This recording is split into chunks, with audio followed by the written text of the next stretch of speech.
Shabbat Shalom, everyone. So delighted to be with you here with my colleagues from the Gann Chapel. We are taping this on Wednesday morning, September 27th, and wishing you both a Shabbat Shalom and a Chag Sameach. Of course, Elias is not with us this morning because his beloved mother passed away in Buenos Aires today on Wednesday, and he is flying out today, and he's going to be with his family in Argentina for some time for his mother's burial and for the Shiva. And we're just sending Elias and his whole family so much love and praying that his mother's memory should be for a deep blessing. Last night, I want to frame our talk today by telling you about a play you have to see. It's at the Huntington Theater, and it's called A Prayer for the French Republic.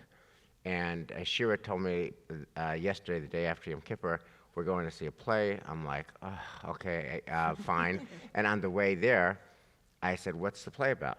She said, it's about 5 generations of anti-Semitism in France. It's about Jews in France dying of the Holocaust and what happens to their children. And I'm like, oh my God, do I need to see that after Yom Kippur? Well, it is the most powerful play. It's because it's the generation of Vichy France, where there is French Jews are deported, etc., and killed in the camps, and then it's about their children and grandchildren. And you see the dramas of a kid who wants to wear a kippah, and he keeps coming home from walking on the streets of his home in Paris, and he's beat up by mobs of kids for wearing a kippah, and his mother's begging him to wear a baseball cap, and he won't wear a baseball cap, he'll only wear a kippah.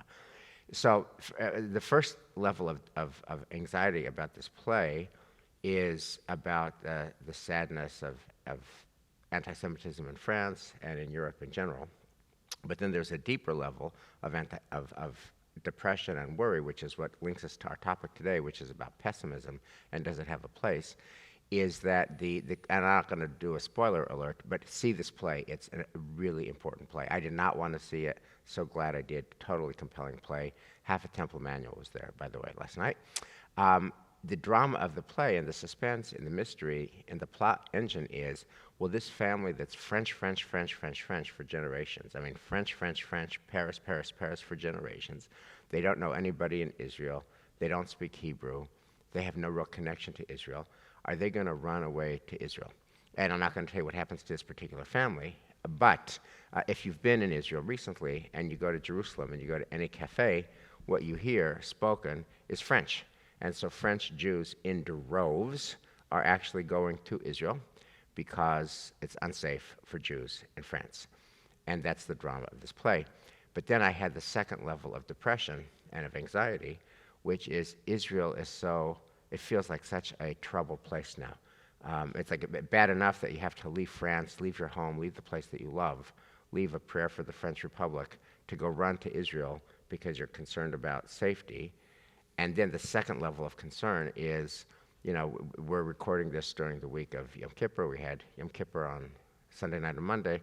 And of course, there's all these stories about Jews in Tel Aviv trying to daven on Yom Kippur and being heard at and gist at and spit at and bile and venom that's directed against them by Jews. And that's Israel today.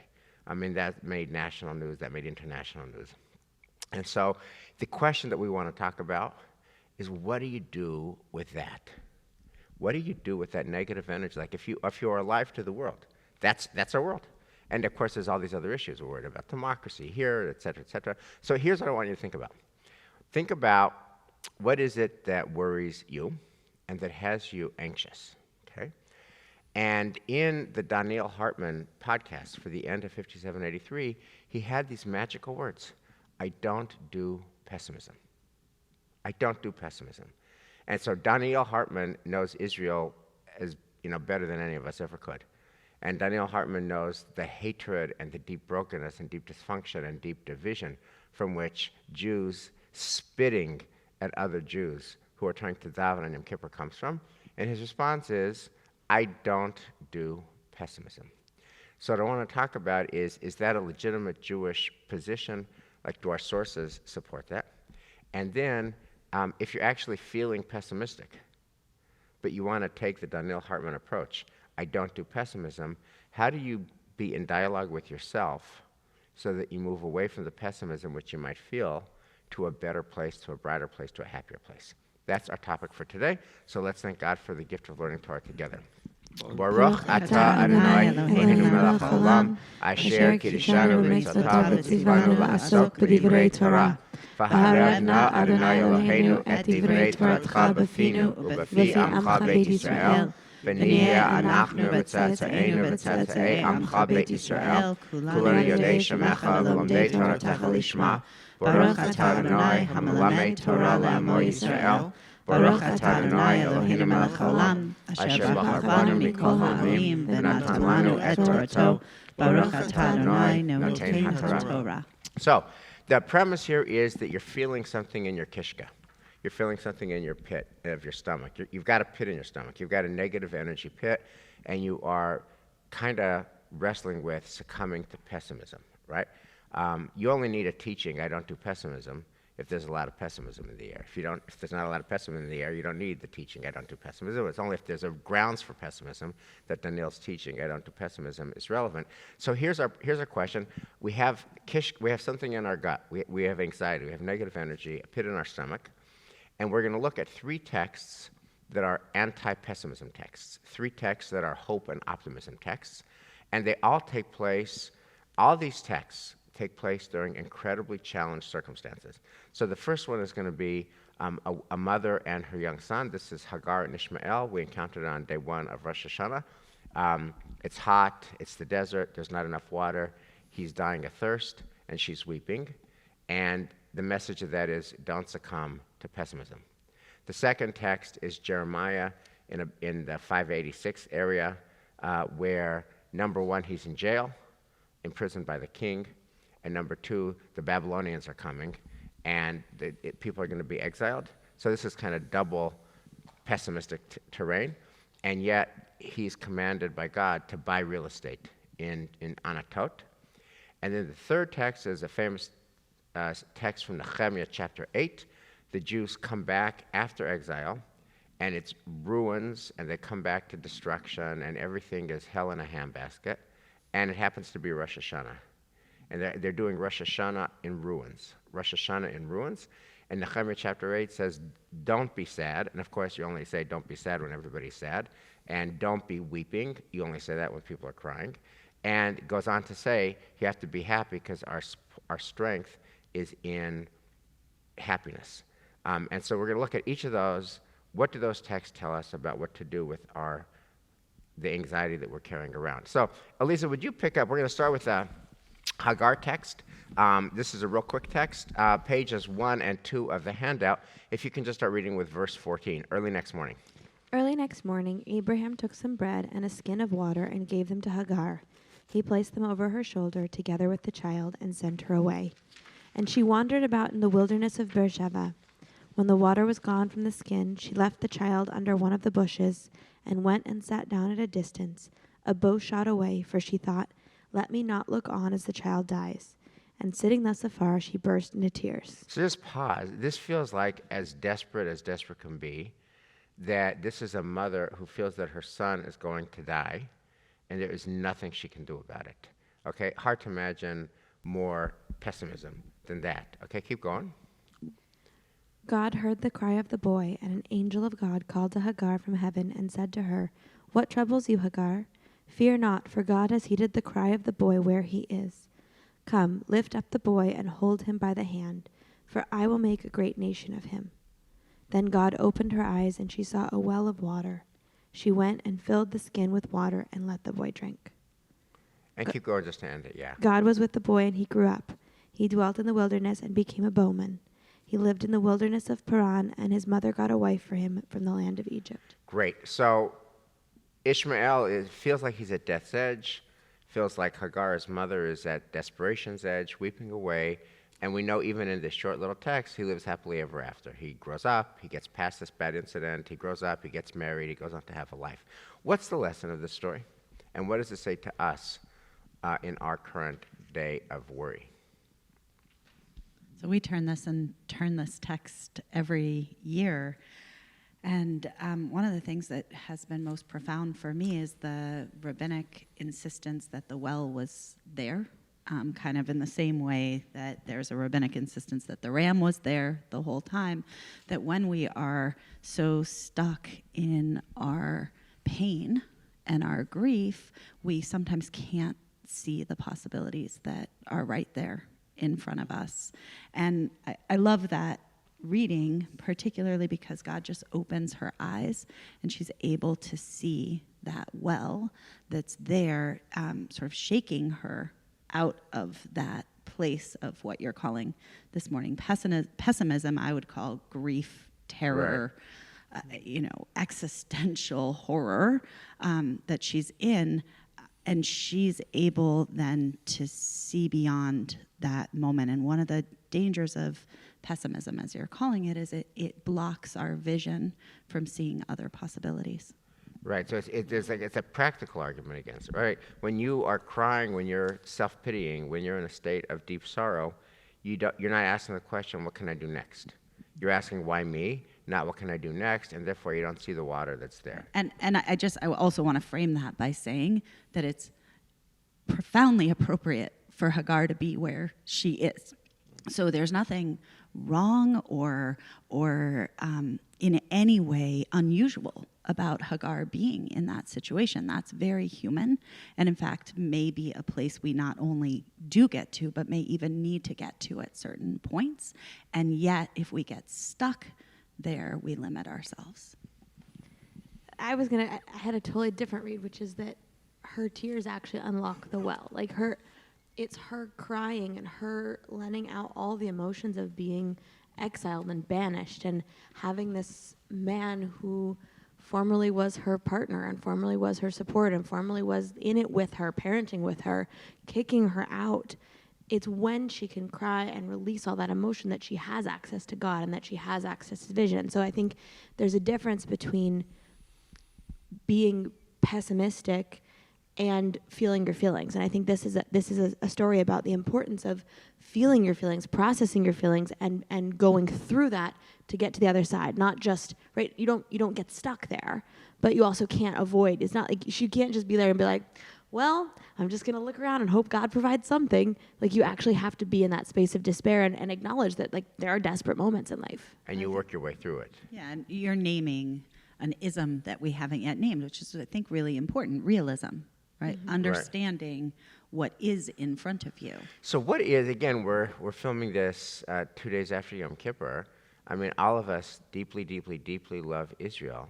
But, oh my God, Jews spitting at Jews for praying in Tel Aviv, it's kind of about as heartbreaking as it gets. Like, you think about, like, you expect that Jews might get jeered at if they're davening, in Europe. Europe's a graveyard for Jews. But they're on Dizengoff Street and getting jeered at and spit at, etc. So how do you, if you think about the prism of Ishmael and Hagar, working your way through the feelings and then opening your eyes to see the well, how does that connect with the very troubled reality of the cold civil war in Israel today?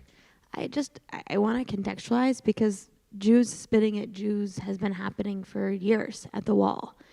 For women particularly, like, I remember going to daven at the wall when I was studying in Israel, and people were throwing hot coffee, and the difference was that it was directed at liberal Jews, not at Orthodox Jews. And so I think that it feels like, and this is an interesting question, like, is this moment an intensely different moment, or are we just seeing it differently? Is the same thing with Hagar, right? Is her reality different, or does she just see it differently? And I think that when we need to grapple with the harsh reality that is, in that it's really broken, but it's been really broken. It's been really broken for a long time. It's been a long time that we haven't been able to pray safely. It's been a long time, frankly, that there's been a lot of just disregard for and hatred towards Jews for the way that they observe Judaism from other Jews. But I think that we have the two steps, right? One is the feeling step of, like, really embracing the brokenness it is. And we haven't, I don't think up until this point, a lot of people have felt that. We've kind of just, especially liberal Jews, we've internalized that like, oh yeah, it makes sense for Orthodox Jews to throw coffee at us and spit at us because we're not doing things the way they think we should do it. So like, okay, and it's okay that they're not allowing us to have the closet. It's okay that, right, we've just kind of internalized that. And it's now time for us to be like, no, this is really broken. Interesting that it had to be towards Jews who practice differently than us. And then the next step is like, okay, so then where are we looking for solutions? Well, I find that such an important observation, Aliza, because we're coming into the holidays where we say in our prayers, Mipnei Chata'inu, right? Like because of our sins, we were exiled from our land. And Right. it's a trope that when we encounter that in our prayers, and Dan, I'd turn to you, is so uncomfortable for us, right? The idea that we're taking upon ourselves the responsibility for something that was an external force acting upon us, and yet there is some way in which when you do not come together, when you can't find a place where we can see each other in the place where we are, Right. that we fail to be able to lift each other up. Yeah. I think a couple of things. First of all, interesting that many of us Sidurim now have an alternate text in the Musaf Amidah for that, so we kind of avoid thinking about that. You're saying avoid thinking about Mipnei Chata'inu, Yes, exactly. because of our sins. Because we were of our exiled. sins, yeah. So Although we it's have perhaps a very helpful reminder, maybe more helpful than ever now to be Yes. thinking about that. And the other thing is, picking up this general conversation, I think that both Michelle and Elisa are really hitting the nail on the head by pointing to the fact that pessimism, as we're thinking about it, is a step towards being optimistic. So sometimes we need to reach a point where we become pessimistic, but then that's actually we can't get mired there. And I think our tradition teaches us that we can't get mired there because we get with Rosh Hashanah, Yom Kippur, and then we step into Sukkot, and one of the texts that we chant from the Torah is V'hayita ach sameach. So even though we are reminded of the fact that we still have sins to atone for on a daily basis, we are commanded to be joyful. So even in our hardest times. Yeah, let me put on we'll come back to the text of Jeremiah in jail because you talk about the command to be happy. So I'm going to have you read something, Dan. This is Nehemiah chapter 8, it's a famous chapter, and it's going to be in your packets on page 8 on your packets. How do you say to yourself, be happy, when in fact you're worried and troubled? Like, be sunny, no clouds. Be sunny, no rain. Be sunny, no inclement weather. Be sunny, no winds. Just be nice, perfect 73 degrees, clear skies. If it's not, how do you? And that's what this chapter is, because the people come back to returnees from exile. They're not at the Imbal. They're not at the King David. They're not at a rebuilt Jerusalem. They're in ruins. They're in ruins, and it's Rosh Hashanah. So how do you do Rosh Hashanah ruins? How does that work? So Dan, pick up on page 8, and my question is, what does this say to our own heart? And is it feasible, this advice? This day is holy to the Lord. So this is, Ezra the priest says the following. So pick it up, Dan, with page 8, this day. This day, I don't see where we are. It's the underlined part, Dan. Oh, okay. Oh, yeah, sorry. This day is holy to the Lord your God. You must not mourn or weep, for all the people were weeping, and they listened to the words of the teaching. Yeah, so let's just pause there. I want to go slow here. The people are crying. And the leader of the community, Ezra, and they're crying, by the way, for good reason. They're not crying for inconsequential reasons. They're crying because it's so, oh my God, what do we do here? We're in ruins. And he says, this day is holy to the Lord your God. You must not mourn or weep, for all the people were weeping as they listened to the words of the teaching. What do you think about, Elisa, what do you think about that? Don't feel what you're feeling. You must not feel what you're feeling. Michelle, stop feeling what you're feeling. You must not. Don't feel. What is that? My least favorite commandment. It's like the quickest way to get on my bad side is like, tell me not to feel something. I'm like, excuse me, Right. I'm gonna feel that. No, but it's like such That's a. why I turned to you. Yes, I know appreciate you that. after all these years. So, But it's like it's such an interesting. The other question that comes up for me is like, why? Why is it so important for him in that moment? Because I think that we access such deeper places through our feelings. So it's like to just cut that part of ourselves off, to daven from the neck up, just like doesn't make sense to me. But I actually think it's the opposite, right? It's not a should, you can't, you don't, you won't. It actually is you are seeing an end. Here, you're coming into this space on this sacred day, and what you're seeing before you is an end. But actually, what is happening in this moment, you are the embodiment of the beginning. And if you can find that in yourself, you can find consolation, joy, and celebration. yeah. So here. Why doesn't he say that? Yeah. So here's what happens next. So the people are weeping, and Ezra and Nehemiah are going to say, hey, this isn't the end, this is the beginning. And they're saying, don't you tell me what to feel. I feel what I feel. I'm feeling broken. I'm feeling tears. Don't tell me what to feel. And then he further said to them, okay, I'm going to tell you how to get there. I'm going to tell you how to unfeel what you feel. Go, eat choice foods, drink sweet drinks, send portions to whoever has nothing prepared, for the day is holy to our Lord. Do not be sad, for your rejoicing in the Lord is the source of your strength. The Levites were quieting the people, saying, hush, for the day is holy. Do not be sad. Then all the people went to eat and drink and send portions and make great merriment, for they understood the things they were told. What's How that? profound. Yeah. So what is he saying? What's the plan here? What's the project here? I think it's almost avoiding the issue. There's a certain way in which it's like you're feeling really terrible. Here's the best way to do it. It's like I'm so sad.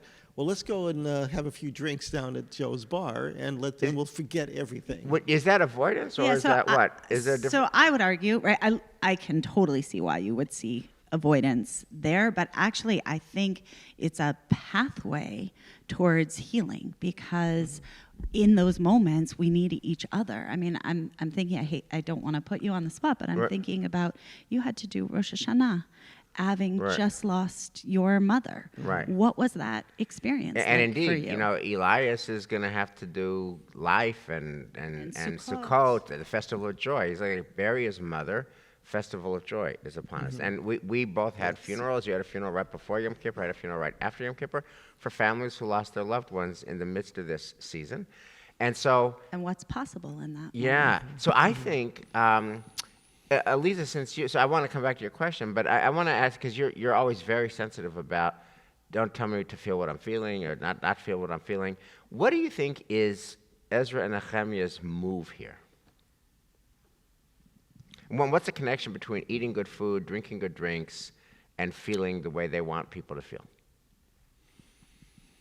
I mean, I think that's at least a helpful, to me, it's a much more helpful to say, you know what, feel what you're feeling. We're going to have some good food. We're going to do some stuff. We'll see if that changes for you.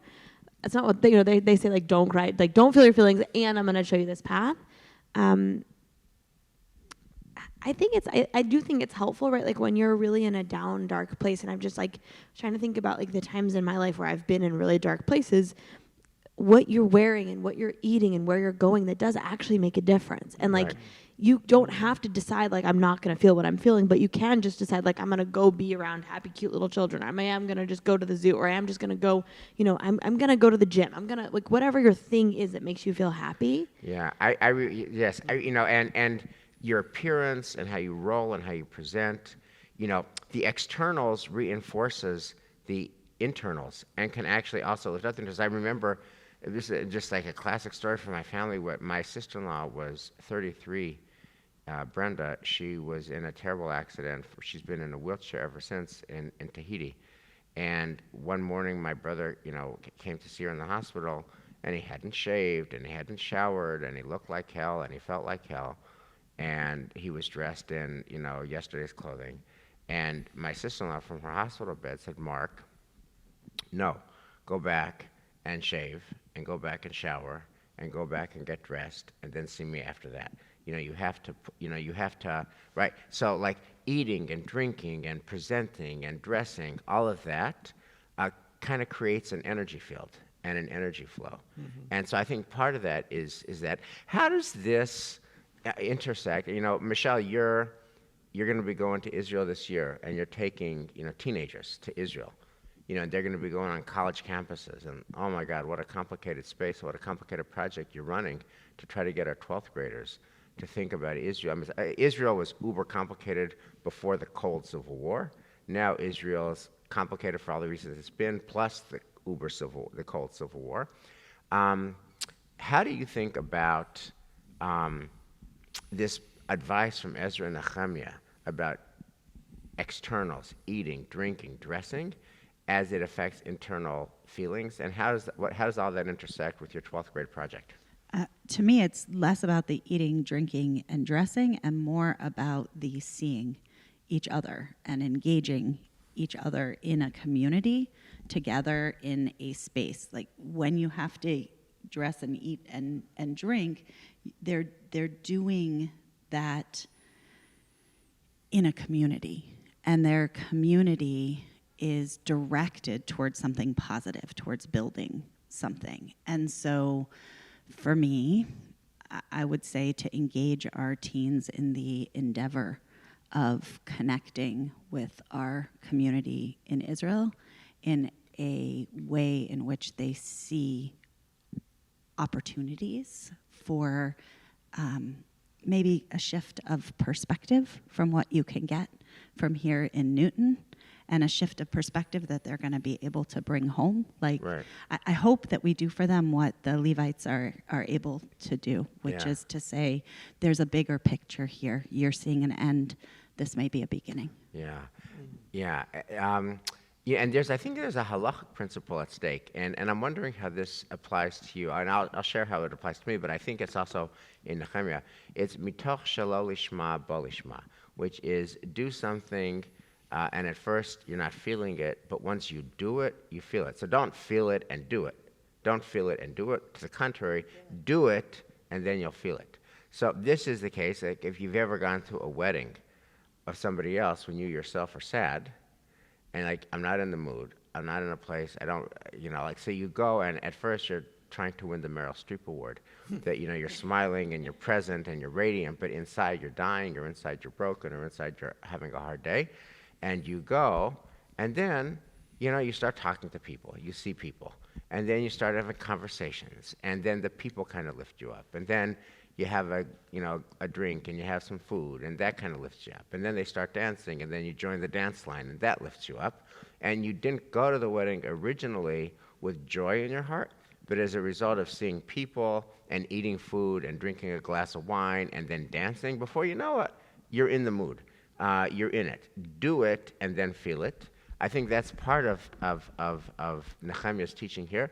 How do you see those principles applying to your times when you have to keep pessimism at bay? Well, one of the things I'm thinking about also, what you just explained, is the possibility that you're joyous in that moment and can fall back into the pessimism. So this is why I think Sukkot is 8 days, because it's not just like one day, but if you continually do it, you have to get dressed and take your shower and shave and all of that, and not just do it one day, but do it continually. So even when things are difficult, and you have to put one foot in front of the other and get up and start doing it, and that will help to reverse the. That's what I said earlier, that pessimism is a stepping stone, or it can be a stepping stone towards optimism. Okay, I want to shift. So we've talked about Hagar and Ishmael at the well, and how you work your way through feelings, and then you kind of open your eyes, and after you work your way through feelings, you can see beginnings of solutions.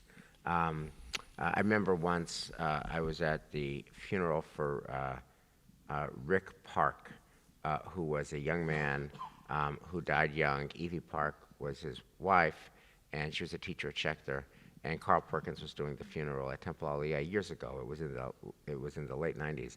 And I'll never forget what Carl said about Rick Park, who died of cancer as a young man. that every time he got a grim diagnosis, he didn't say, why me? He said, what now? What next? And there's that kind of that energy of how do I look for the well? How do I look for the water after I've processed the feelings? And then we get the energy from Nehemiah about you got to do it and then feel it. And the it and do it, it could be eating and drinking and dressing, it could be people, it could be talking, but do something and that can change your inner life. We have 1/3 anti-pessimism text, which is Jeremiah, who has, oddly enough, two enemies and 2 reasons to despair. One is the king of Judah has thrown him in jail for sedition, or disloyalty or treason, and the second, the Babylonians are coming. And I'm just going to read this real quick, and I'm asking you guys, what does this bring to the party of anti-pessimism? What is this? What new move or new handle does this give us? So Jeremiah said, the word of the Lord came to me. Hanamel, the son of your uncle Shallum, will come to you and say, buy my land in Anatot, for you are next in succession to redeem it by purchase. And just as the Lord had said, my cousin Hanamel came to me in the prison compound, the guy's in jail, and said to me, please buy my land in Anatot in the territory of Benjamin, for the right of succession is yours, and you have the duty of redemption by it. So I bought the land in Anatot from my cousin Hanamel. I weighed out the money to him, 17 shekels of silver. I wrote a deed, sealed it, had it witnessed. I weighed out the silver on a balance. I took the deed of purchase, the sealed text, and the open one according to the rule of law, and gave the deed to Baruch, the son of Neriah, son of Mashiach, in the presence of my kinsman Hanamel, etc., and all the Judeans who were sitting in the prison compound. And in their presence I charged Baruch as follows, thus said the Lord of hosts, the God of Israel, take these documents, this deed of purchase, the sealed text and the open one, and put them into an earthen jar so that they may last a long time. For thus said the Lord of hosts, the God of Israel, houses, fields, and vineyards shall once again be purchased in this land. So it's a double move. He's in jail, and literally you can hear the steeds and the horses of the Babylonian army coming. And buy this land, put it in an earthen jar, because this is not for today, this is not for tomorrow. This is going to be for 70 years from now. But 70 years from now, you've got deed to this real estate. And then at the very end, I just want to, Jeremiah talks about how here are that it's really bad right now. I mean, it's really bad right now. Therefore, you have caused all this misfortune to befall them, the Judeans. Here are the siege mounds, which are some kind of a siege, race against the city to storm it, and the city, because of the sword and the famine and the pestilence, is at the mercy of the Chaldeans, that's the Babylonians, who are attacking it. What you threatened has come to pass, yet you, Lord God, said to me, buy the land for money and call in witnesses, when the city is at the mercy of the Chaldeans. And then the word of the Lord came to Jeremiah, behold, I am the Lord, the God of all flesh. Is anything too wondrous for me? So talk about creative tension. You have a city under siege. You have a city where people are dying of hunger, dying of famine, dying of pestilence. I mean, like, throw hunger and COVID and all other bad things happening, right? And put the protagonist in jail, and then buy a piece of real estate and put it in an earthen jar for 70 years from now.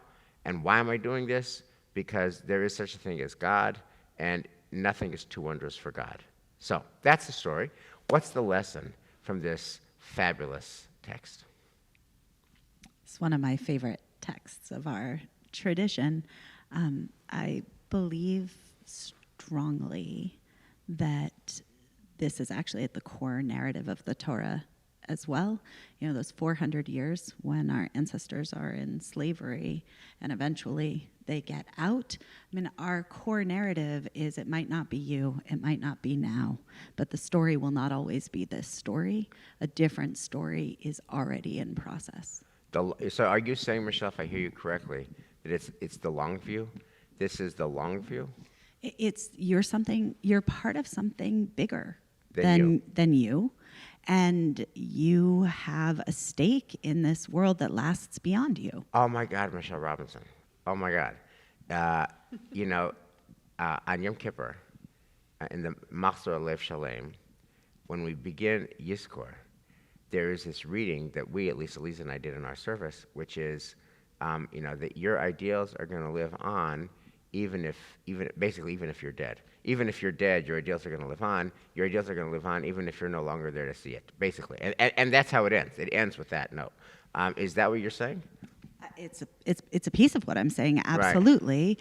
And also in his testimony of God is anything too wondrous for me. You don't know when you're going to be in the moment, when you're going to be in the generation. You don't know that it's only the long view, because if you have faith, you believe that it is possible for wonders to happen at any time, for miracles. How many people have we sat by bedsides and said, even at this moment, we pray for miracles? So, Michelle, can I just push back ever so gently? You mentioned the Exodus narrative, and what's always troubling about that is, yes, that 400 years later, or 430 years later, there's different numbers, but hundreds of years later, let's leave it that way, there's a generation that gets freed. But if you're born and live and die as a slave, that feels to me kind of cold comfort.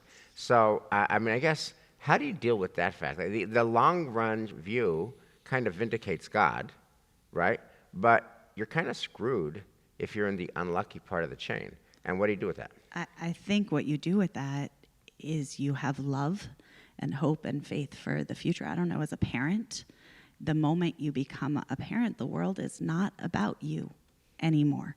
And it is enough. Whatever I have to suffer, if my children have the possibility of a better path, that's all I need in life. That's all.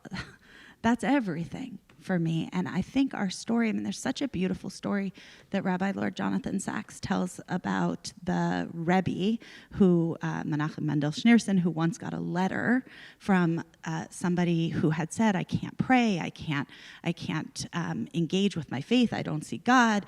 And the Rebbe sent it back circled with only one word circled throughout the letter, I.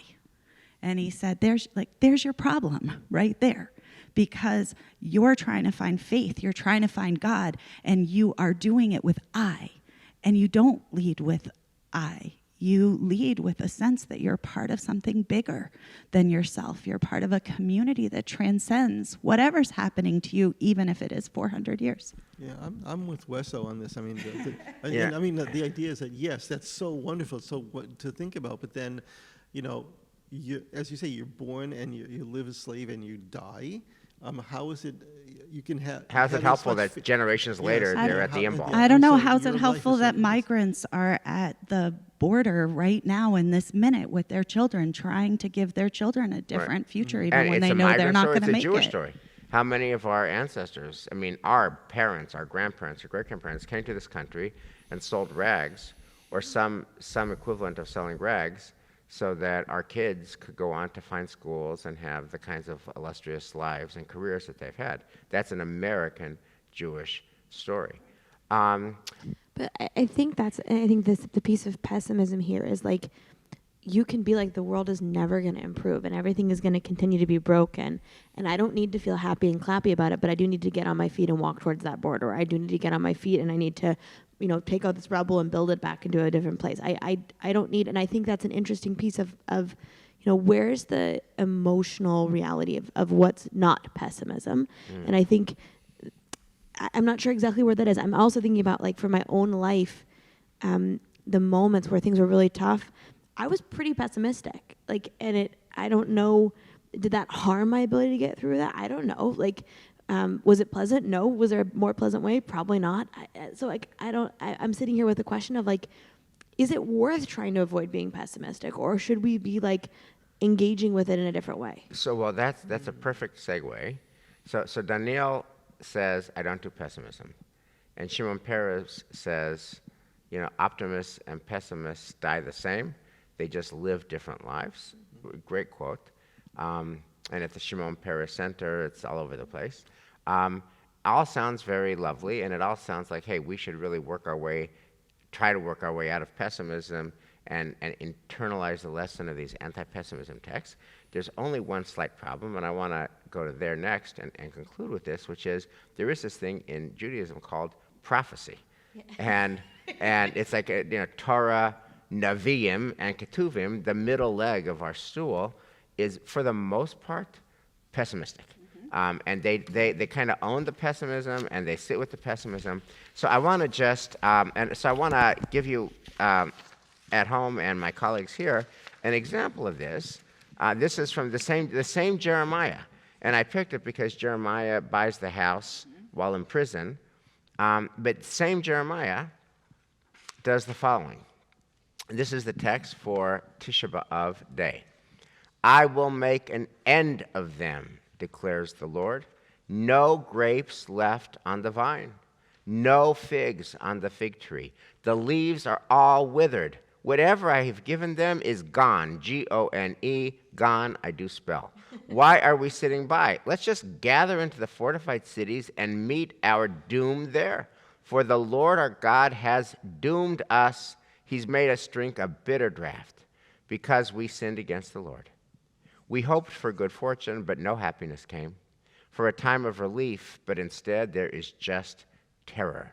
The snorting of their horses was heard from Dan, at the loud neighing of their steeds. The whole land quaked. They came and devoured the land and what was in it, the towns and those who dwelt in them. By the way, he's just getting started. I just want to end it. I want to just end with this piece, which is, he then says, "Speak thus, says the Lord, the carcasses of men shall lie like dung upon the fields, like sheaves behind the reaper, with none to pick them up." So Jeremiah does pessimism. So my question is, a few questions, so much to talk about here. First, what does that add? That and the whole Nevi'im project, the whole prophecy, which is deeply saturated with pessimism, what does it add to the conversation? And for no extra charge, how do you square this Jeremiah, dungs and carcasses, and you're going to just be dead and no one's going to care and the birds will pick upon you, with the Jeremiah who buys the house in prison and puts it in an earthenware jar? They're the same. And the reason I said, if we go back to the end of Tisha B'Av, at the end of Eicha, Hashiveni Oronai Lecha v'Nashuva. So there's even in this such horrible dark moment when we know things cannot possibly be worse, there's still the possibility of redemption. And again, it's what Michelle was saying earlier, that redemption is going to be generations later, and how do we live in that moment? But the message, I think, is still there. You have to ask yourself the question, what is prophecy for, right? He's telling them these things, not just to say this is what's going to happen to you, but also to say perhaps, and many prophets say, perhaps there's still time for us to change and avoid that fate. Perhaps there's not. Maybe this is what is going to happen. In Jeremiah's case, he's literally living it, so he knows that that's what's going on, but that this does not have to be our construct forever. We are here. I mean, I think it would be an absolute horror to say that it's not okay to ever look at the world and say there are awful things. I don't know that that's being pessimistic. I'd love to have a dictionary here and try to look up the definition of pessimism, because my recollection is that pessimism is when you are negative without necessarily proof that there's a reason to be negative. He has a reason to be negative. And when you ask the question, why is he saying all of this? Why is he doing all of this? It is in service of, as Dan said, the hope that we could hear this and find a way to write a different story. Yeah, so Michelle, on that note, so Jeremiah has just hit us over the head with a 2x4 of from beginning to end, seemingly ending with the carcasses of men shall lie like dung upon the fields, but the Haftorah doesn't end there. Never. So just read the last thing on page 15, verse 22, and what does that add to the conversation? Thus said the Lord. Here you go. Thank you. All right. Thus said the Lord, let not the wise man glory in his wisdom, let not the strong man glory in his strength, let not the rich man glory in his riches, but only in this should one glory, in his earnest devotion to me. For I, the Lord, act with kindness, justice, and equity in the world, for in these I delight, declares the Lord. And what does that add to the conversation? I think I don't want to repeat myself, but pretty much what I just said. The story is bigger than you, right? You are and a bigger part, than now. and It's bigger than now. you, It's bigger than now. you. It's bigger than now. It's bigger than what you have done or have been. There is an eternal truth, there's an eternal relationship, and ultimately in service of that relationship, we have to find our path back to a place of goodness, righteousness, connection, writing a story of hope for our world, because our story didn't end there in all those pages of Jeremiah. And in fact, our stories never end. There's always the next thing that is upon us, which we can make something good out of. And what do you do, Michelle, with the fact, I mean, I think this is a standard teaching, and I think it's true, that 100% of the biblical prophets fail. Like, they're not listened to in their own time. And so here, these purveyors, these merchants of sadness and doom and gloom, are ignored, disdained, rejected, spurned, not heeded, ineffective. You have to say very ineffective. What does that do to the analysis, the fact that they fail?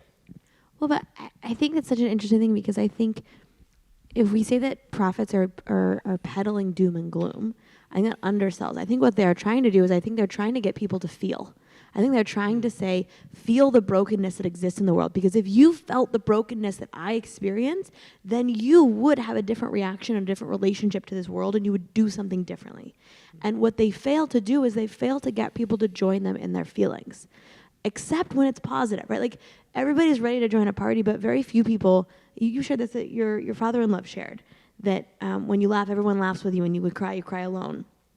Everybody's excited to go to a party, but nobody wants to come join and like start sobbing with you. That's not a thing people want to do. So what's interesting is that prophets all fail because they fail to get people to experience emotion in a real way and move from it. Yeah. And that's, I think, a skill that we have to practice. I think also this it's true in modern times as well. We as humans don't want to hear the bad. We don't want to hear the bad. You know. Tell me what's good. Dan Quayle predicted what's happening now, and no one wants to listen to him. You know, so it's the same thing every time. So, but then on that note, so I said what is commonly said, which is 100% of biblical prophets fail. You know, with the sole exception of Jonah that we read on Yom Kippur, but we all know that. Well, then he's depressed that he He's depressed. That's right. Jonah's a special case.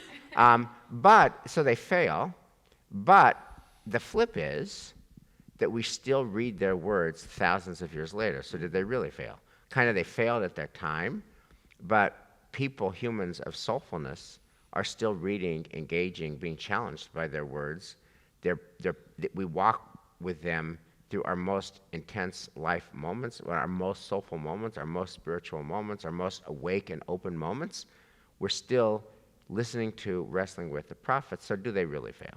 They name something that is real, and they tell you that this indeed happens. I'm calling it out, and it can happen to you, but there's no prophet that we read without a but. And even when we have those, those haftarot, those terrible haftarot, where before Tisha B'Av. Right, before Tisha B'Av, when they're catastrophic, they come with the haftarot afterwards of consolation. Right. Always the work of a prophet is not just to call it how it is, but to dream of how it can be. So I want to bring this to a close. I want to come back to our orienting question. You, dear friend who is watching this online, you, dear colleague that is here in the Ghent Chapel now, you have a deep fear in your heart. I'm worrying about the democracy of our country. I'm worrying about will Israeli society hold. I'm worrying about my adult child who's struggling. I'm worried about my loved one who's sick. I'm worried about my mental health. There's no end of things that I'm worrying about. And I could wake up and, like the character from Peanuts, have a cloud in my sky, and I could be pessimistic. And now I have the very uplifting Torah of Donniel Hartman, who's going, by the way, if you listen to his podcast, he goes to these demonstrations week after week after week. He never misses it. And he's not a demonstration person, but he goes. And he says, I don't do pessimism. And here's the closing question I want to ask you, kind of a two-parter. Do you agree? Are you with Donniel, I don't do pessimism? That's part one, or not. And part two is, what do these texts, the text from Hagar, the text from Jeremiah in jail buying an earthenware, the text from Nehemiah saying to people who are crying, don't cry, and saying to people who are mourning, don't mourn, and then the text from Jeremiah about the end is here, there's no grapes left in the vineyard. We're screwed. How do you put all that together on the basic question of the hour? Do I do pessimism? Do I not do pessimism? Does it have a legit place in my life? Does it have a time? Like Kohelet says, there's a time and place for everything under the sun. Is there a time and place for pessimism too? Eliza. So I feel like I want to be like, I know I don't do pessimism, but I do pessimism. I'm like I'm a profoundly optimistic person, but when I'm down, I am profoundly down, and I get deep into that pessimism. And I think for me, it's a really interesting place because the wisdom of my tradition, like when I'm in that deep pessimistic place, there's no touching me with any of this will not touch me. It's just a time thing. But What gets you out of it? time and when situations change. I remember it's like such an interesting thing, like being in this high holiday season. I was revisiting last year at high holidays, and right before high holidays, like right around Tisha B'Av, I was saying to someone, we're never getting pregnant. Nothing is ever changing. We're just always going to be miserable. We're always going to be upset. And I didn't get out of that. Like literally, we did the transfer, and I was like, we're never getting, like nothing's ever changing. So it was just like circumstances changed, and my emotions followed. And so I think I see the way that our tradition both encourages optimism and also says when you lose the ability to be pessimistic, then you actually lose the ability to change. And so I think what I take from these texts is the importance of honoring what is, of really feeling deeply your feelings and not allowing that to stop you. I think that the problem with feeling, like, there's no problem with feeling what you're doing, but what is a problem is when you get inertia from it. And so how do you feel what you feel and keep moving? Mr. Nesson. Oh, God. Yeah. I'm not really sure. What I believe is that that these texts show us that we are an eternally optimistic people, but moments of pessimism do exist. And I think pessimism is part of the reality of the human condition, but it's also something that we can always move beyond. And our tradition teaches us that, yes, we like Jeremiah says, we can move beyond this. We need to buy the land. We need to plant the tree that 70 years from now is going to be blooming, even though we are in ourselves at the moment in the deepest, darkest place. I love the moment on Yom Kippur when we read Isaiah saying, God doesn't want you to fast. This is not the fast that God wants. And then we fast anyway. To me, that's all of it. It's about trying to fill those spaces when we encounter the reality of our world and we have that question, will we go pessimistic or will we go optimistic in face of what we're seeing, and inviting God into that space.